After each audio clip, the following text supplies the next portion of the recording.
et bienvenue, moi c'est Sophie et je viens vous parler principalement de tricot pour cette fois-ci. Ce sera une partie ce sera une vidéo en plusieurs parties. J'ai d'abord filmé en début de mois, là on est le 24 juin si je ne me trompe pas. Et j'ai déjà filmé en début de mois ce que j'avais fait les semaines précédentes. Seulement je viens vous voir aujourd'hui, je fais un tout petit aparté.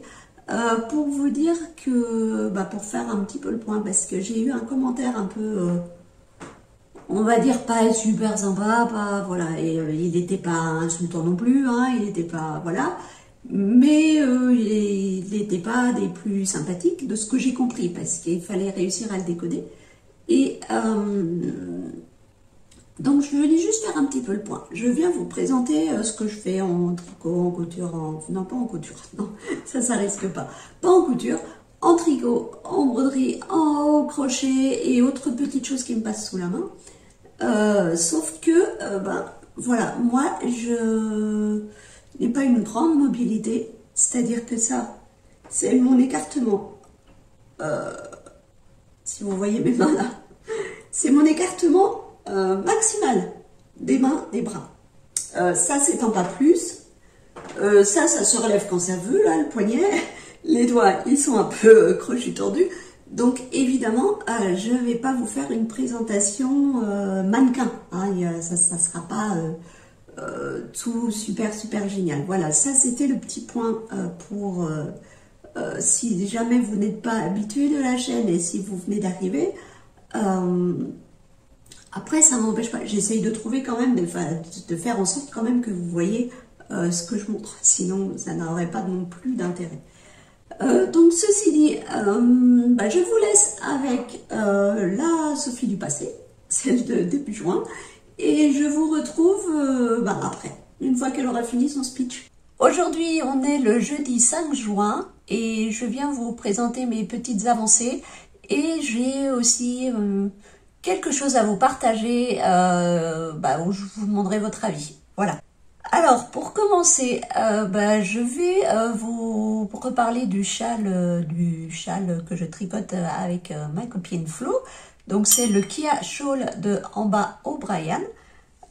C'est un modèle super sympa à tricoter. Je le tricote pour rappel dans des laines de Les Chevaux Solidaires. J'ai pas pris avec moi là l'étiquette, mais c'est sa base 50% yak, 50% soie.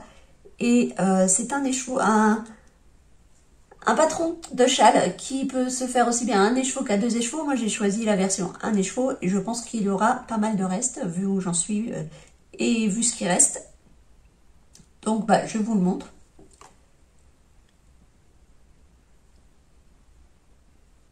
Alors je sais pas si vous avez pu voir la dentelle comme il faut. Là, elle se déploie pas trop mal.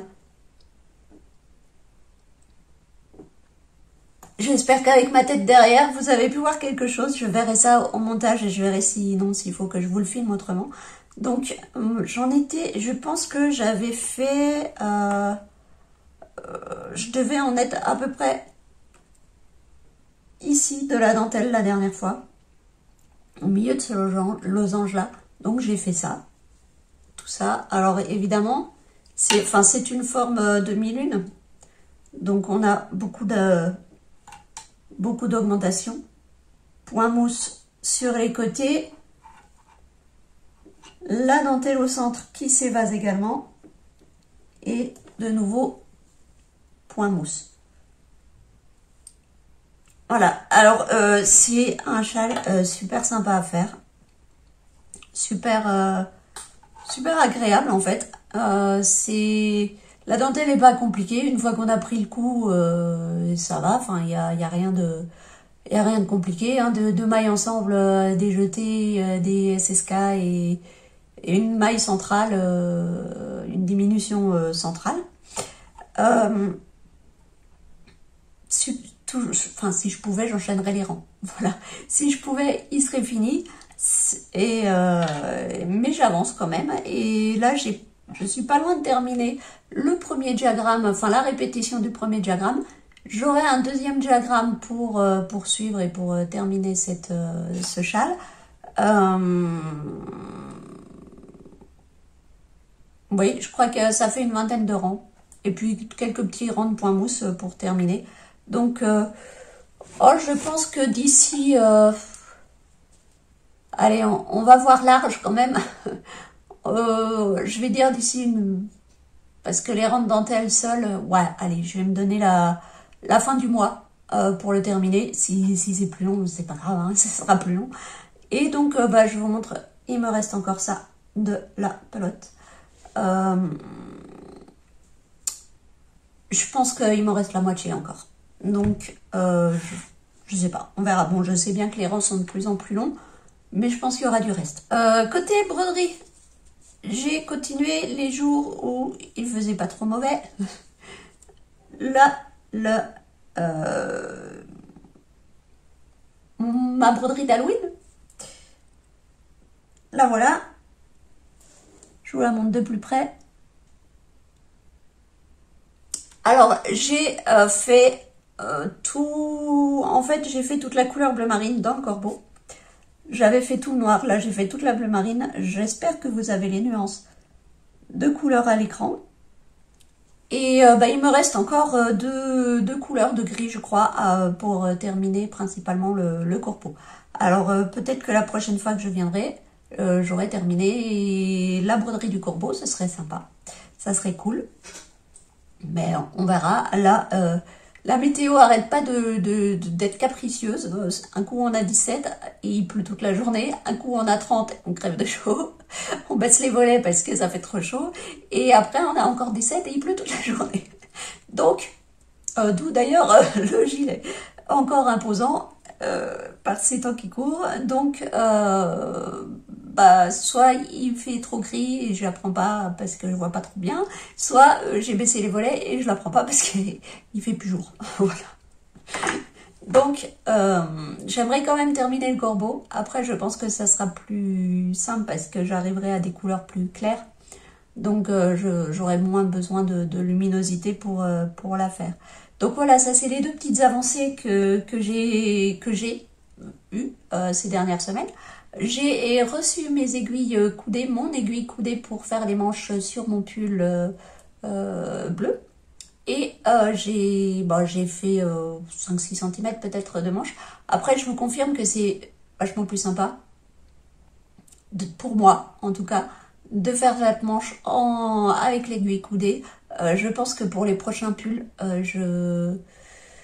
quand ça sera pas la même taille d'aiguille que celle que j'ai là, je réinvestirai pour racheter, pour faire les manches à chaque fois avec, quoi. Ça, pour moi, c'est l'idéal. Et sinon, je voulais vous parler autre chose. Alors, si vous me suivez depuis un petit moment, depuis le début même, on ne sait jamais, déjà, bravo. Merci d'être resté, merci de me suivre. Ça fait plaisir de voir que vous n'êtes pas parti en courant.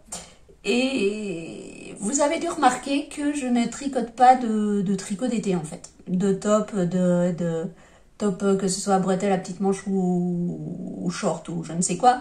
Je ne tricote pas de tricot d'été. Pourquoi? Parce que même si je suis frileuse en hiver, ou même toute l'année, pour faire simple, je supporte pas la chaleur.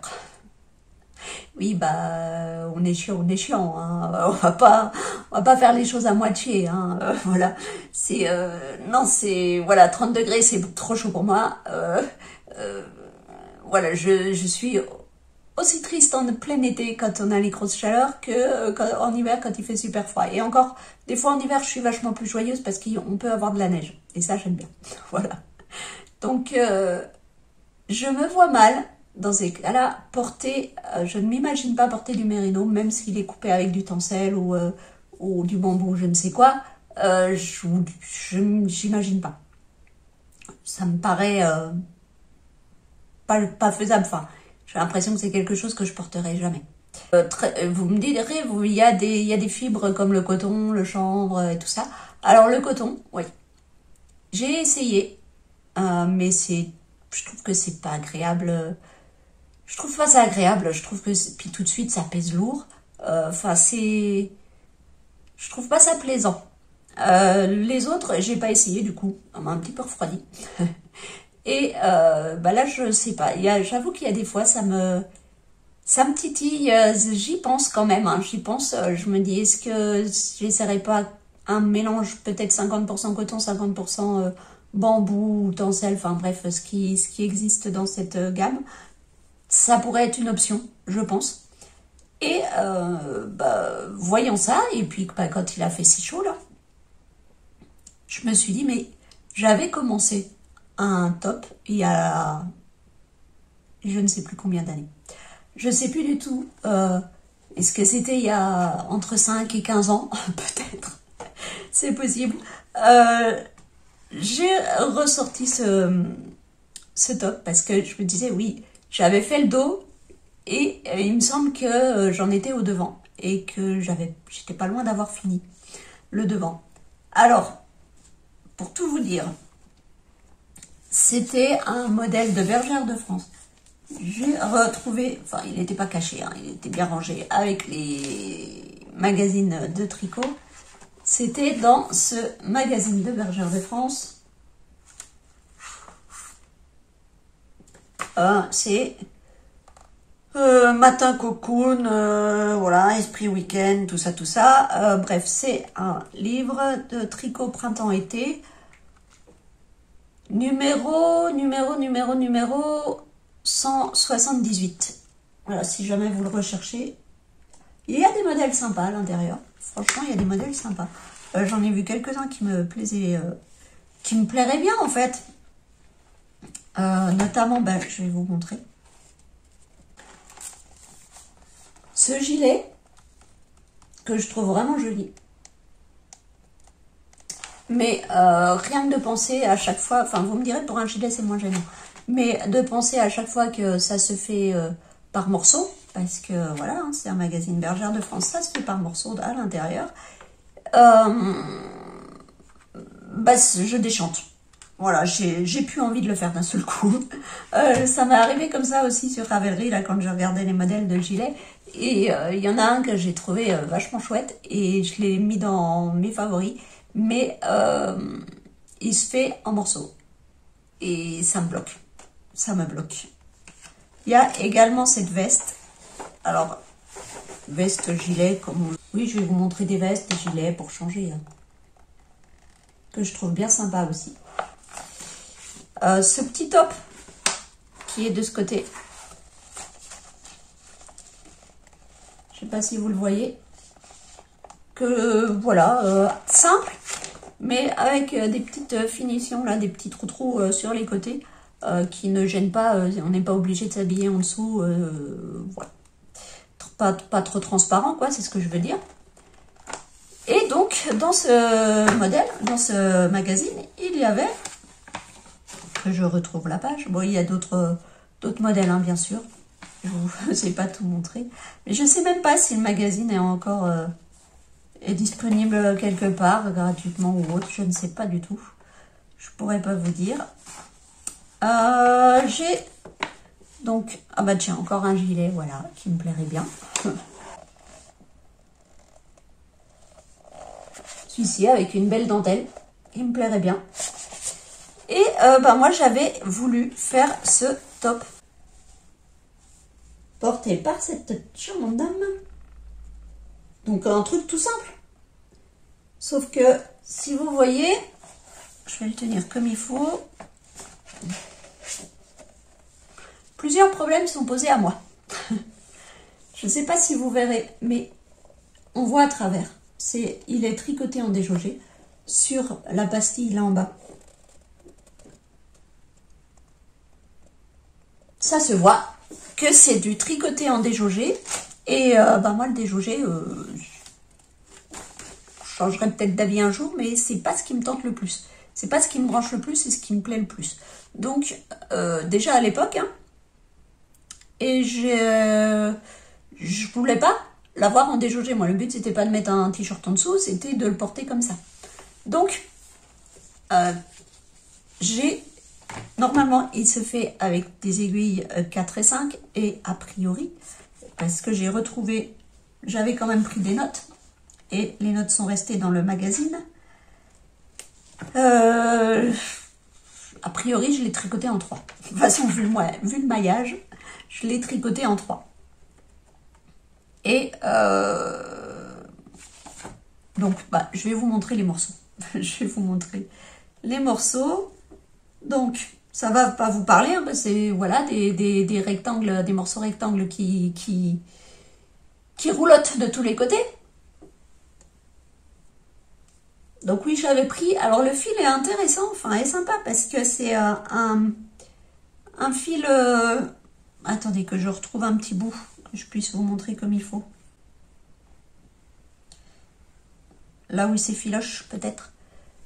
Non, c'est pas ce bout-là. J'ai vu un bout tout à l'heure, j'ai vu un bout de fil que je pourrais vous montrer. Où ça s'effilochait et où on voyait bien les différents fils qui étaient tressés ensemble. Donc on a, est-ce que ça se voit si je me planque, un fil rouge de coton et des fils de polyester. Là c'est un jaune, un blanc et un bleu. Et donc ça fait dans le fil, ça fait des variations de couleurs quoi. Je dirais pas des paillettes, mais si un petit peu parce que c'est brillant. Donc ça fait un petit rendu sympathique. Enfin, en tout cas, ça me plaît. Et ça me plaisait vu que c'est ce que j'avais pris à l'époque. Donc voilà le dos. En plus, je pense que je l'ai fait bien assez grand. Bah, en même temps, il a un porté-loose, hein, c'est pour ça qu'il me plaisait aussi. L'avantage, c'est que même si j'ai pris des kilos entre-temps, je pense que je rentrerai toujours dedans. Donc voilà le rendu que ça donne du tissu. Et comme vous pouvez le voir, moi j'ai eu un maillage bien serré, quoi. Donc sur ma feuille, j'ai écrit échantillon 3, donc je suppose que je l'ai tricoté en 3 au lieu de 4 ou 5. Donc eux, je pense qu'ils avaient fait les côtes en 4 et le corps en 5. Sauf que j'ai pas dû acheter de pelote de plus. Je vais faire une phrase en français, ça sera plus simple. Eux, ils mettaient qu'on aurait besoin de 3 pelotes pour de la taille S à XL. J'ai pas acheté une pelote de plus malgré le fait que j'ai descendu d'aiguille. Et il me reste que ça. Voilà, bon, ce n'est pas une pelote entière. Ce n'est qu'un bout de pelote. Je sais pas, faudrait que je la pèse, que je vois combien il m'en reste réellement. Et donc j'ai le devant aussi. Parce que la bonne nouvelle, c'est que je pensais que le devant était à refaire. Mais non. J'ai le devant complet. Donc, vous me direz, il n'y a plus qu'à faire les coutures, l'encolure et les petites manches. Alors déjà, ça rentrera pas tout dans ce qui me reste de fil. C'est pas possible. Ça se commence... C'est un top qui se commence par le bas et on monte. Donc, je ne vais pas pouvoir récupérer de la laine en me disant, j'ai qu'à le faire plus court, je l'ai fait quelques rangs et voilà. Donc, voilà le devant. Et du coup, je sais pas. Voilà, je me dis, qu'est-ce que je fais? En plus, bon, c'est quand même beaucoup de coton. Ça pèse quand même un peu. Qu'est-ce que je fais? Est-ce que ça vaut le coup que je fasse ne serait-ce que les coutures sur les côtés, relever les mailles pour le col et faire peut-être 3-4 rangs de côte, juste histoire de dire que ça roulotte pas, et voir ce qui me reste et si c'est possible de faire des mini manches, quoi. Alors tout ça sans suivre le patron, vu que je pourrais pas me permettre de faire la même chose, de relever les nombres de mailles qu'ils ont dit et tout ça. Il faut que je vois s'ils ont donné plus d'indications ou pas. Mais sur le nombre de mailles à relever, enfin bref, je sais pas. C'est pas tant le fait de devoir bidouiller, c'est le fait de me dire, et si je fais tout ça et que finalement j'ai plus assez de fil. Alors, je pense que c'est ce qui m'avait arrêté à la fin. Je pense que c'est ça qui avait fait que j'avais laissé tomber. J'avais dû me dire, ça sert à rien, j'ai pas de quoi le finir, stop. Soit c'est ça, soit ça m'a pris tellement longtemps que de toute façon l'été était fini, je l'ai rangé et je me suis dit on verra plus tard. Mais pour moi j'étais restée sur une espèce de frustration. Donc, frustration soit parce que ça ne me plaisait pas trop tant que ça. Après, il y a un autre truc que j'ai remarqué, c'est que par exemple sur les demi-devants, il n'y en a pas beaucoup, hein, mais sur les demi-devants, j'ai un tissu plus déjaugé. Un tout petit peu, hein, c'est pas non plus, voilà, si je le porte, si on me regarde pas de trop près, on va pas le voir. Donc ça, je pense que c'est le poids de l'ouvrage, parce que je l'ai tricoté sur des aiguilles droites. Et je pense que c'est le poids de l'ouvrage qui, en tirant dessus, m'a fait tricoter un peu plus lâche que le bas, en fait. Et d'où ma question. Qu'est-ce que je fais? Est-ce que je reprends quand même, j'essaye, je fais la couture que je déteste, j'assemble les morceaux entre eux, même si j'aime pas ça, ou bah je l'oublie, je repose tout, je pense que de toute façon je retricoterai pas ce fil, donc ça sert à rien que je passe mon temps à le défaire non plus, ou je le remets dans son sac et je le laisse de nouveau végéter jusqu'à je sais pas quand. Bah dites-moi si vous avez une idée, enfin ce que vous feriez en fait à ma place. Est-ce que vous tenteriez le coup? Est-ce que vous joueriez à Yarn Chicken, quitte à faire sur les emmanchures vraiment des... Je sais même pas comment tombe les manches, ça se trouve je pourrais faire juste des côtes et m'arrêter là, je sais pas. Est-ce que en faisant ça j'aurais assez malgré tout de fil? Je sais pas. Voilà, donc est-ce que vous joueriez à Yarn Chicken pour quelque chose finalement je sais pas trop quand je le mettrai, peut-être, peut-être pas. Ou est-ce que bah, je l'oublie? Voilà, je tire un trait dessus et puis bah, on verra plus tard quand je me serai décidée sur... de toute façon, c'est le genre de modèle que je choisirais, quelque chose en V, un top assez lâche en V, et sans... Enfin, avec des toutes petites manches. Là, elles sont peut-être trop grandes sur le modèle pour que... Je les aurais sûrement raccourcies, de toute façon. Mais voilà. Et ce qui m'a fait peur aussi, j'ai pas pensé à vous dire, ce qui me fait peur, mais ça faut que je me penche, c'est si je me penche sur les morceaux un peu mieux que ça, c'est que la dernière ligne de notes, j'ai écrit défaire le dos. Pourquoi est-ce que j'ai écrit défaire le dos? Est-ce que je me suis plantée sur des hauteurs? Est-ce que ça ne correspond plus, la taille ne correspond plus à l'emmanchure sur le devant? À la taille, enfin vous voyez ce que je veux dire quoi, est-ce que mon emmanchure sur le devant n'a pas commencé à la même hauteur que celle du dos? J'en sais rien, parce que j'ai écrit défaire le dos et une histoire d'emmanchure derrière, donc autant vous dire que si le but c'est de devoir défaire le dos pour retricoter, finalement il restera sans vie. La seule solution pour qu'il vive, c'est que tout s'assemble bien et que j'ai plus que le col et des mini-manches à faire. Toujours avec la problématique du manque de lait, enfin de fibres. Voilà. C'était ma question. Bon, moi je vais retourner, enfin, peut-être aller faire à manger à cette heure-là d'ailleurs. Après, je vous retrouverai dans quelques semaines je vais vous montrer la suite de mes avancées. Et puis, bah, on verra s'il y a autre chose de neuf d'ici là. Voilà. En tout cas, je ne le toucherai pas d'ici là parce que le but est de terminer le châle. Voilà, je vais pas commencer, je vais pas mettre trois objets sur mes aiguilles ou même faire de la couture, non. Je ne commencerai pas, donc ne vous inquiétez pas, même si là j'ai tourné, on est le 5 juin, que vous avez la vidéo fin juin, je n'aurai pas terminé enfin je n'aurai pas pris de décision avant, donc vous pouvez toujours me laisser votre idée. Voilà, on se retrouve plus tard pour moi et à tout de suite pour vous. Me revoilà, j'espère que vous avez passé un moment à peu près agréable en la compagnie de la Sophie du passé.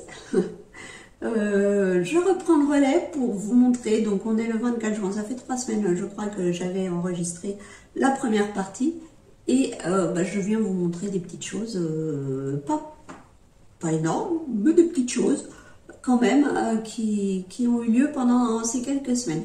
Alors côté broderie, je ne l'ai pas prise, mais j'ai juste avancé du gris foncé au niveau du corbeau. Il me reste encore 2 teintes de gris à placer et le corbeau sera terminé. J'ai pas pris, ça va pas vous changer la vie.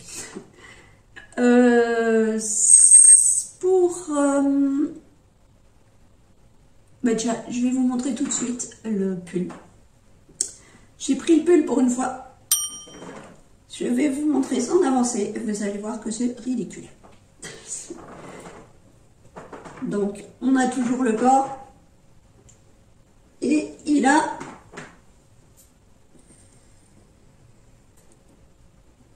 un début de manche. Voilà, la manche ne va pas plus loin. La manche ne va pas plus loin que ça. Je n'ai même pas une moitié de manche, je pense. Donc, cette fois-ci, je vais essayer de me mettre plus sérieusement dessus parce que normalement, je n'ai pas le syndrome des manches. Jusque-là, ça ne m'a pas posé de soucis. D'ailleurs, j'ai reçu les aiguilles coudées que j'avais commandées au mois de mai là. Et franchement, ça va vachement mieux. Je trouve ça quand même vachement plus sympa à faire avec les aiguilles coudées qu'avec le Magic Loop, surtout quand le câble est trop petit pour faire du Magic Loop. Donc, je vais essayer quand même de donner un coup de collier dessus parce que j'ai pas envie de me traîner une manche, de mettre 2 mois pour faire une manche, quoi. Il en restera encore une après. Hein. Donc, elles sont un peu longues. Après, c'est de ma faute. Hein. Certes, ce sont des aiguilles 4. Mais prendre un modèle avec un échantillon où il faut 40 rangs pour faire 10 cm, forcément, ça avance pas plus vite que de tricoter de la fingering en fait. Donc voilà, je vais essayer de me mettre dessus, de ne pas recastonner autre chose, de ne pas remonter autre chose entre temps pour... si je pouvais terminer cette manche en 10 jours, je serais contente. 15 jours, allez, on va dire 15 jours. Parce qu'avec les chaleurs aussi, le pull sur les cuisses, c'est super agréable. Mais voilà, essayez d'avancer, de terminer au moins la première manche assez rapidement et puis d'enchaîner avec la deuxième, de vraiment bien l'avancer avant de préparer autre chose.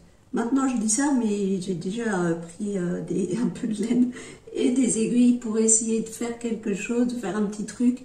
Pour l'instant, ça marche pas, mais ça prend du temps quand même. Donc, c'est du temps en moins aussi sur le pull. Mais bon, on verra ça plus tard si jamais ça prend forme. Ça, c'était le pull. On a vite fait, on a terminé. Et le Kia Shawl, le châle. Donc, ce que je vous avais dit, je pense que j'aurais terminé à la fin du mois. Et bien, j'ai terminé un peu plus vite que prévu. C'est ce châle. Donc là, comme d'habitude, je ne vois rien de ce que je vous montre, mais j'essaye de l'étirer quand même. Je viens tout juste de le terminer. Mais quand je dis tout juste, j'ai fini le rabat. Et je suis venue me mettre en place pour venir vous parler. Donc, je n'ai pas rentré les fils. Il n'est évidemment pas lavé, pas bloqué. La dentelle prendra toute sa place quand ce sera le cas. Hein, quand il sera lavé, séché, bloqué, tout ça. Mais je trouve déjà bien sympathique. Donc, je pense que vous pouvez quand même voir que on a... Donc, il se commençait ici hein, par le... au début par la pointe de la dentelle. Il se commençait ici et donc on a un panneau de dentelle central qui va en s'évasant tout du long avec des motifs géométriques de losanges et quand on arrive en bas, je ne sais pas si vous le voyez, on a toute une bordure dedans, la bordure de dentelle, la même dentelle refait toute la bordure, toute la longueur du châle. Alors je m'avance un peu au cas où, parce que là je ne voyais absolument pas mon retour caméra. Je sais absolument pas si ce que je vous ai montré était dans le... Donc là, je vois que vous voyez, on est mieux. En tout cas pour moi, au moins je sais que vous voyez un minimum. Donc pareil, hein, la dentelle n'est pas bloquée. Mais donc c'est ce motif de dentelle qu'on retrouve tout du long sur ce châle. Voilà, c'est un châle, j'ai utilisé un peu moins dans mes chevaux. J'ai pas encore mesuré, il me reste très peu, je pense. Je sais pas si j'ai pris la pelote avec moi. Non, a priori, j'ai pas pris le reste de la pelote avec moi. Mais il reste pas grand chose. Je pense qu'il me reste un peu moins de 20 grammes. Alors que mon écheveau était vraiment très généreux. J'avais 107 grammes de laine. Donc, c'était un écheveau généreux. En fait, j'ai adoré le tricoter. C'était cette dentelle qui est là et qui est présente. La dentelle était très sympa, rien de compliqué, c'était une dentelle uniquement sur l'endroit, donc les rangs en verre étaient tout en verre, pas gênant, et bah, ça rythme, voilà, on se voit avancer dans le diagramme, et puis c'est sympa, voilà, enfin, ça rythme le tricot. Ouais, j'ai beaucoup aimé. Après, évidemment, les derniers rangs, là, la dernière répétition pour la bordure, comme on a énormément de mailles quand même, enfin, on en a beaucoup. Pas énormément, mais on dépasse les 300 mailles. Ça commence à faire beaucoup. Enfin, disons que les rangs de dentelle étaient longs. Je m'y prenais à 2 fois, personnellement, pour pouvoir faire un rang. Mais ça rend bien. Voilà. Alors le rabat, moi j'ai fait un rabat, un Icelandic bind off pour avoir de l'élasticité. Et puis j'aime bien sur le point mousse, je trouve que c'est un rabat qui finit bien le point mousse. Ce que je peux vous dire rapidement, c'est que ce patron, c'est donc un patron de Amba O'Brien. Et il est un peu, faut faire attention. Voilà, faut faire attention à ce qu'on fait quand on le lit. Il est bien expliqué, sauf que, disons que le premier diagramme se trouve tout à la fin. On peut le faire en petite version et en grande version, version 1 écheveau ou 2 écheveaux, sauf que les diagrammes pour la suite, pour la bordure, pour la petite version par exemple, c'est le diagramme B, mais sur le patron, dans la mise en page, le diagramme pour la grande version se retrouve avant. Donc le diagramme C se retrouve avant le diagramme B.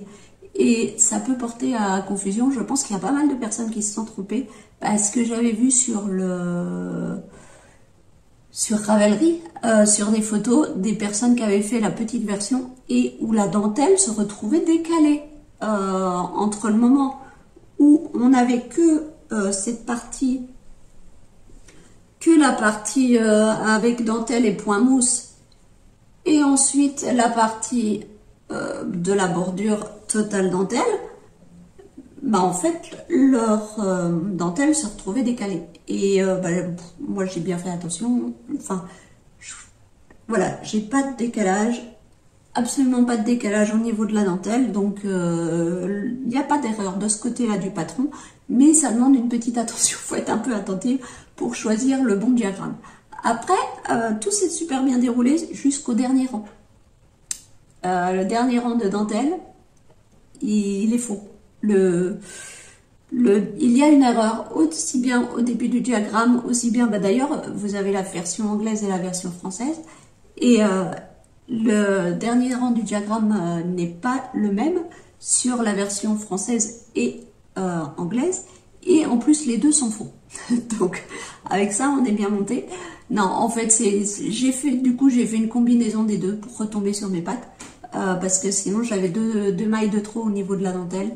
Donc voilà, on peut retomber sur ses pattes assez rapidement, facilement. Et c'est vraiment juste au début du dernier rang de dentelle.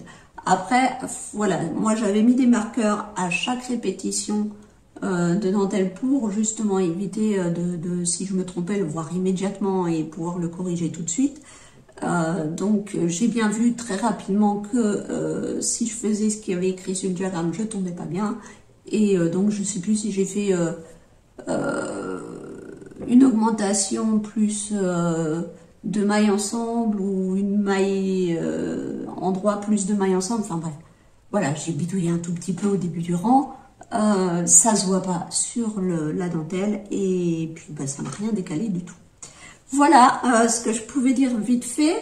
Bah, je vous en reparlerai un petit peu plus dans la prochaine fois quand il sera bien étalé, bien séché et tout ça, mais qu'il aura pris son envergure. Mais franchement, je pense que pour un chaland des chevaux, il sera très bien. Je pourrais l'enrouler facilement autour du cou, je pense que je peux déjà. Et puis, bah voilà, même si pour le moment il fait pas très large là où c'est censé être le plus large, mais il a une grande proportion à s'agrandir au blocage avec la dentelle. Voilà pour ce petit châle que j'ai adoré faire. Le week-end dernier, on a été au tricoté. C'était le week-end du tricoté. On est retourné à Sarrebourg. C'était toujours super, un moment très agréable. Hein, même si je crois qu'on était un petit peu toutes nées par la chaleur et tout ça. Je crois que ça a fatigué pas mal de monde. Et puis, ben, moi, j'ai été bien gâtée. C'est-à-dire que Jessica de la chaîne Le Crochet de Jess, si vous la connaissez pas d'ailleurs, allez voir ses vidéos parce qu'elle vous présente... Enfin, c'est le contraire de moi. Moi, vous me suivez, vous voyez des petites bricoles tout à chaque fois. Mais si vous allez voir Jessica, là, vous aurez beaucoup de choses à voir, beaucoup de choses à découvrir à chaque vidéo. Aussi bien au crochet, aux coutures que au tricot. C'est un plaisir. Enfin, moi, ça me fait toujours plaisir d'aller découvrir tout ça. Donc n'hésitez pas à aller la suivre. Et elle m'a fait un beau cadeau. C'est-à-dire qu'elle m'a donné ce superbe sac de chez l'Atelier Bernier. Si vous l'avez, c'est les sacs clap-clap de chez l'Atelier Bernier. Donc avec des petits moutons bleus. Est-ce que c'est pas trop mignon? Alors je l'ai vite adopté. Hein. J'ai mis mon projet dedans. Au tricoté directement, il est reparti avec, il est resté dedans depuis qu'on est rentré. Bon bah là, il va quitter le sac évidemment, avec un super assemblage de tissus, que ce soit le bleu turquoise ou même les fleurs à l'intérieur grises, impeccable. J'aime beaucoup. Et super pratique.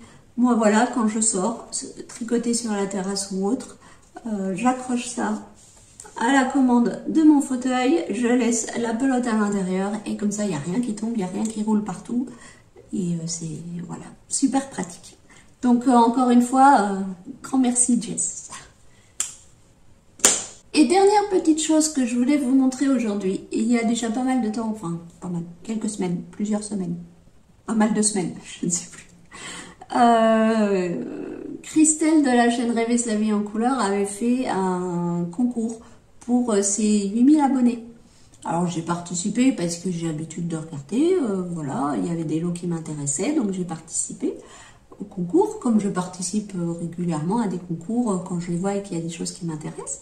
Mais là par contre, la semaine d'après, quand j'ai vu que j'avais gagné, j'étais scotchée devant mon écran. Je me suis demandé si j'étais pas en train de m'endormir et que j'avais pas mal vu. Je suis repassée en arrière, j'ai fait arrêt sur image, j'ai dit non, c'est bien mon nom, c'est bien ma chaîne. Donc j'ai eu le plaisir de gagner un bon d'achat chez Au Fil d'Horus.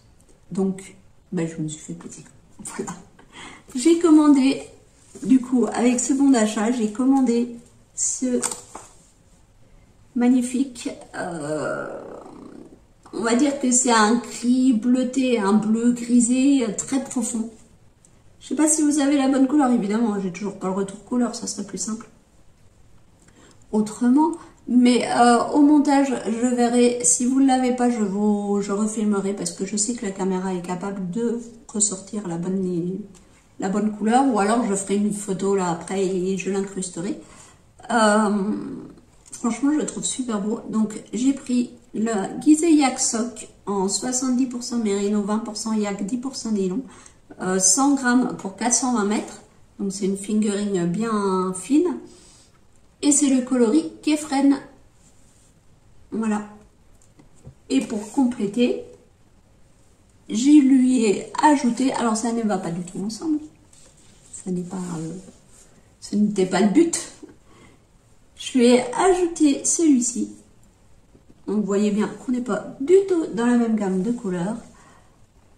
Ce non teint avec du rouge, des zones de rouge et un peu jaunâtre. Alors si on veut chipoter, on peut dire qu'il peut y avoir un peu de rosé par ici, par endroit. Mais franchement, c'est pas... Voilà, pour moi c'est un rouge pâle, c'est pas un rose. Donc ça passe.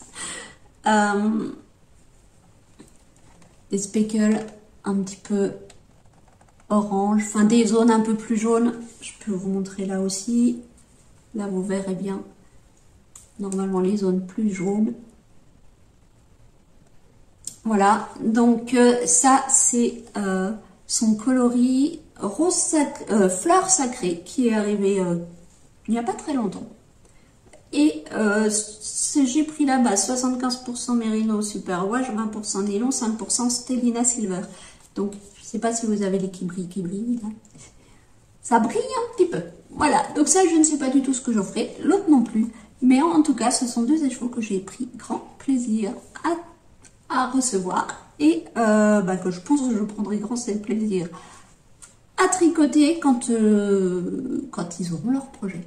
Voilà, c'est tout pour cette fois. Maintenant, je sais pas quand est-ce que vous allez avoir cette vidéo, c'est-à-dire que là je suis en panne d'ordinateur, avec la chaleur tout ça, j'ai le système de refroidissement en fait de l'ordi qui a lâché, donc évidemment je ne le fais pas tourner, ce serait pas, voilà, pas tout grillé à l'intérieur, donc je peux pas faire le montage. Alors pour les podcasts et regarder les vidéos ou les réseaux ou tout ça, j'utilise mon vieil ordi que je vous avais montré là, qui était dans mon bureau. Le truc c'est que il y a un logiciel de montage dessus, mais je ne sais pas du tout comment il fonctionne. Donc, j'ai pas tellement envie de passer des heures et des heures à regarder, à essayer de comprendre comment ça fonctionne, alors que l'autre, maintenant, je le maîtrise à peu près. Donc, je vais plutôt attendre de récupérer mon ordinateur réparé. Si ça prend vraiment beaucoup de temps, peut-être que là, vous allez avoir une autre petite partie de vidéo qui vous montrera...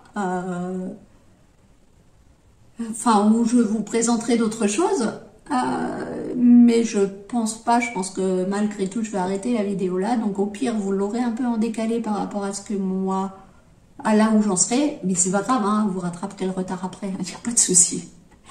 Donc voilà, j'espère que ça va pas prendre trop de temps non plus. Si je pouvais sortir cette vidéo début juillet, ça serait cool. Et puis voilà ce que je peux vous dire.